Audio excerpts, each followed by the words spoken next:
ಇವತ್ತಿನ ವ್ಲಾಗ್ ನನ್ನ ಮಗಳು ಅನ್ವಿಕಾಳ ಬರ್ಡೇದು. ಪ್ರತಿ ವರ್ಷದಂತೆ ಈ ವರ್ಷನೂ ನನ್ನ ಮಗಳದ್ದು ಬರ್ತ್ಡೇ ಸೆಲೆಬ್ರೇಷನ್ ಮಾಡೋಣ ಅಂತ ಪ್ಲ್ಯಾನ್ ಮಾಡ್ತಿದ್ವಿ. ಬಟ್ ಈ ವರ್ಷ ನನಗೆ ಎಷ್ಟು ಕೆಲಸದ ಒತ್ತಡ ಇತ್ತು ಅಂದರೆ ನನ್ನ ಮತ್ತು ನನ್ನ ವೈಫ್ಗೆ ಸ್ವಲ್ಪನೂ ಟೈಮೇ ಇರಲಿಲ್ಲ. ಹಾಗಾಗಿ ಬರ್ತ್ಡೇನ ಯಾವ ರೀತಿ ಸೆಲೆಬ್ರೇಟ್ ಮಾಡೋದು ಅಂತ ಯೋಚನೆ ಮಾಡ್ತಿದ್ವಿ.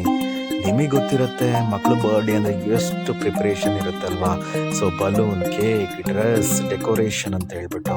ಬಟ್ ನಮಗೆ ಈ ವರ್ಷ ಎಷ್ಟು ಬ್ಯುಸಿ ಇದ್ವಿ ಅಂದರೆ ಅದಕ್ಕೆಲ್ಲ ಟೈಮೇ ಇರಲಿಲ್ಲ. ಸೊ ಬಟ್ ಯಾವ ರೀತಿ ಸೆಲೆಬ್ರೇಟ್ ಮಾಡೋದು ಅಂತ ಯೋಚನೆ ಮಾಡ್ತಿದ್ದಾಗ ನಮಗೆ ಹೊಂದಿದೆ flicker fantasy. So flicker fantasy ಅನ್ನೋದು ಒಂದು ಪ್ರೈವೇಟ್ ಥಿಯೇಟರ್.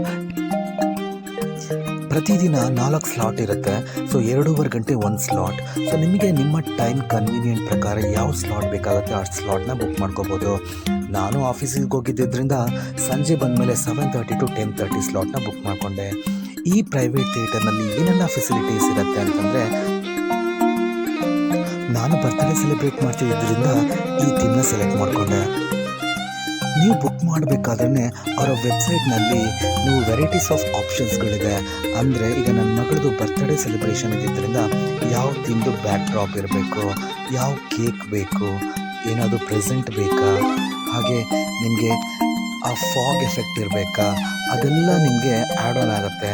ಹಾಗೆ ಫೋಟೋಗ್ರಫಿ ಸರ್ವಿಸ್ ಕೂಡ ಕೊಡ್ತಾರೆ. ಇದೊಂಥರ ನ್ಯೂ ಎಕ್ಸ್ಪೀರಿಯನ್ಸ್ ನನಗೆ. ಯಾಕಂದರೆ ಪ್ರತಿ ವರ್ಷ ನಾವು ಮನೆಯಲ್ಲೇ ಬರ್ತ್ಡೇ ಸೆಲೆಬ್ರೇಟ್ ಮಾಡ್ತಿದ್ವಿ. ಡ್ಯೂ ಟು ಟೈಮ್ ಕನ್ಸ್ಟ್ರೆಂಟ್ ಈ ಸರಿ ನಾವು ಫ್ಲಿಕರ್ ಫ್ಯಾಂಟಸಿನ ಚೂಸ್ ಮಾಡಿದ್ವಿ. ಬಟ್ ನಾನು ಹೇಳಬೇಕು ಅಂದರೆ ಇಟ್ಸ್ ಎ ವರ್ತ್. ಏನಕ್ಕೆ ಅಂದರೆ ನಾನು ಅಂದ್ಕೊಂಡೆ ಮನೆಯಲ್ಲೇ ಬರ್ತ್ಡೇ ಸೆಲೆಬ್ರೇಟ್ ಮಾಡಬೇಕಂದ್ರೆ ನಮಗೆ ಎಷ್ಟೊಂದೆಲ್ಲ ಎಕ್ಸ್ಪೆಂಡಿಷನ್ ಆಗುತ್ತಲ್ವಾ. But Flicker Fantasy private home ಥಿಯೇಟರ್ನ ಸೆಲೆಕ್ಟ್ ಮಾಡಿಕೊಂಡ್ರೆ ಅವರೇ ಪ್ರತಿಯೊಂದು ಅರೇಂಜ್ ಮಾಡ್ತಾರೆ. ನೀವೇನಿದ್ರು ಬರ್ತ್ಡೇ ಗರ್ಲ್ನ ಸೆಲೆಬ್ರೇಟ್ ಮಾಡೋದಕ್ಕೆ ರೆಡಿ ಮಾಡ್ಕೊಂಡು ಕರ್ಕೊಂಡು ಹೋಗೋದಷ್ಟೇ ನಿಮ್ಮ ಕೆಲಸ. ನಿಮಗನ್ನಿಸ್ಬೋದು, ಏನಪ್ಪ ನಾವೇ ಸೆಲೆಬ್ರೇಟ್ ಮಾಡ್ಕೊಳ್ಳೋದ ಚೆನ್ನಾಗಿರಲ್ವಲ್ಲ, ಒಂದು ಸ್ವಲ್ಪ ಜನ ಇರಬೇಕಿತ್ತು ಅಂತ. ಖಂಡಿತವಾಗೂ ಅದಕ್ಕೆ ಅವಕಾಶ ಇದೆ. ಸೊ ನೀವು ನಿಮ್ಮ ರಿಕ್ವೈರ್ಮೆಂಟ್ ತಕ್ಕಂಗೆ ಎಷ್ಟು ಜನ ಪಾರ್ಟಿಸಿಪೆಂಟ್ ಇದ್ದಾರೆ ಅಷ್ಟು ನೀವು ಎಂಟ್ರಿ ಮಾಡಿದ್ರೆ ಅವ್ರಿಗೆ ಎಕ್ಸ್ಟ್ರಾ ಚಾರ್ಜ್ ಮಾಡ್ತಾರೆ ಅಷ್ಟೇ. ನಾವು ಈ ಪ್ರೈವೇಟ್ ಥಿಯೇಟರ್ಗೆ ಹೋದಾಗಲೇ ಅಲ್ಲಿನ ಫ್ಯಾಕಲ್ಟಿ ನಮಗೊಂದು ಬ್ಯೂಟಿಫುಲ್ ಇಂಟ್ರೊಡಕ್ಷನ್ ವಿಡಿಯೋವನ್ನು ಮಾಡಿಕೊಟ್ರು. ಅದು ಸಖತ್ತಾಗಿತ್ತು. ಹಾಗೆ ನಾನೇನು ಮಾಡಿದ್ದೆ, ಫೋಟೋಗ್ರಫಿ ಸರ್ವಿಸ್ನೂ ಆಪ್ ಮಾಡ್ಕೊಂಡಿದ್ದೆ. ಹಾಗಾಗಿ ನನ್ನ ಮಗಳ ಬರ್ತ್ಡೇ ಫೋಟೋಸ್ಗಳನ್ನು ಕೂಡ ನೀಟಾಗಿ ತಕ್ಕೊಟ್ರು.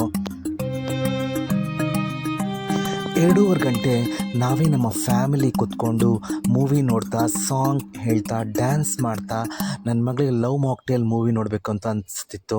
ಹಾಗಾಗಿ ಬಿಗ್ ಸ್ಕ್ರೀನಲ್ಲಿ ನಿಮಗೆ ಆಲ್ರೆಡಿ OTT ಪ್ಲ್ಯಾಟ್ಫಾರ್ಮ್ಸ್ಗಳಿತ್ತು. ನಿಮಗೆ ಮನಸ್ಸಿಗೆ ಬಂದಿದ್ದ ಮೂವಿಗಳನ್ನ ಹಾಕ್ಕೊಂಡು ನೋಡ್ತಾ ಎಂಜಾಯ್ ಮಾಡ್ತಾ ನೀವು ಪಾರ್ಟಿನ ಸೆಲೆಬ್ರೇಟ್ ಮಾಡ್ಬೋದು. ಏನು ಬರೀ ಕೇಕ್ ತಿಂದು ಹೊಟ್ಟೆ ತುಂಬಿಸ್ಕೊಳ್ಳೋದು ಅನ್ಕೋತೀರಾ? ಖಂಡಿತ ಇಲ್ಲ. ಅಲ್ಲಿ ನಿಮಗೆ ವೆರೈಟೀಸ್ ಆಫ್ ಫುಡ್ ಆಪ್ಷನ್ಸ್ ಕೂಡ ಇದೆ. Pizza, burger, chicken nuggets, finger fries ಎಲ್ಲನೂ ಇದೆ. ನಿಮಗೆ ಏನು ಬೇಕೋ ಅದನ್ನು ಆರ್ಡ್ರ್ ಮಾಡ್ಕೊಂಡು ತಿಂದರೆ ಅದು ನಿಮಗೆ ಎಕ್ಸ್ಟ್ರಾ ಚಾರ್ಜ್ ಆಗಿ ನಿಮ್ಮ ಎಕ್ಸಿಟ್ ಬಿಲ್ನಲ್ಲಿ ಅದನ್ನು ಪೇ ಮಾಡಬೇಕಾಗತ್ತೆ. ಫ್ರ್ಯಾಂಕ್ಲಿ ಹೇಳಬೇಕು ಅಂತ ಹೇಳಿದ್ರೆ ತುಂಬ ರೀಸನೇಬಲ್ ಆಗಿತ್ತು ಸ್ನ್ಯಾಕ್ಸ್ನ ರೇಟ್. ಹಾಗೆ ಒಂದು ಒಳ್ಳೆಯ ಅನುಭವ ಫ್ಯಾಮಿಲಿ ಜೊತೆ ನನ್ನ ಮಗಳು ಬರ್ತ್ಡೇ ಸ್ಪೆಂಡ್ ಮಾಡಿದಾಗಾಯಿತು. ಹಾಗೆ ಪ್ರೈವೇಟ್ ಥಿಯೇಟರ್ನಲ್ಲಿ ಒಂದು ಒಳ್ಳೆಯ ಮೂವಿ ಎಕ್ಸ್ಪೀರಿಯನ್ಸ್ ಕೂಡ ಆಯಿತು. ಹಾಗೆ ನಾವು ಎಂಜಾಯ್ ಮಾಡಿ ಡ್ಯಾನ್ಸ್ ಮಸ್ತಿ ಮಾಡಿ ರಾತ್ರಿ 10 ಕಾಲಿಗೆಲ್ಲ ಎಕ್ಸಿಟ್ ಆದ್ವಿ.